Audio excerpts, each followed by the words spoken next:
Viral agad sa social media ang pagdalo ng angkabogable superstar na si Vice Ganda sa first day ng concert ni Lady Gaga na Mayhem Tour na ginanap sa National Stadium sa Singapore nitong Linggo, May 18, 2025.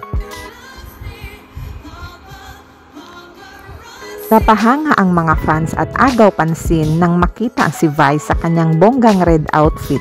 Kumalat agad ang mga larawan ni Vice Ganda suot ang pulang gown na dinisenyo ni Jay Reyes na talagang nakakuha ng atensyon ng mga tao sa loob ng stadium. Ibinahagi ni Vice sa kanyang social media account ang ilang video na kuha sa concert ni Lady Gaga na may caption na "My mama told me when I was young we're all born superstar."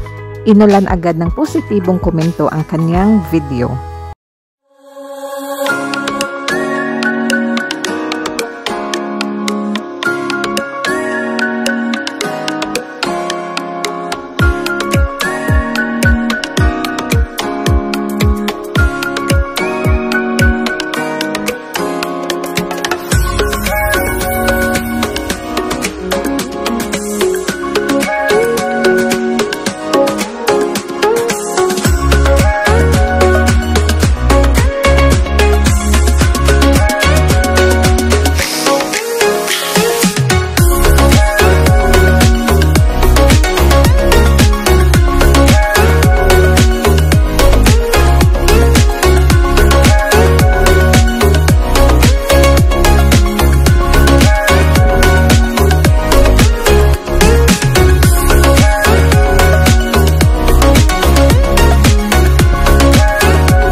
Ryan, kasama ko na ate Kay mo, malilibre siya ng ice cream sa kalsada.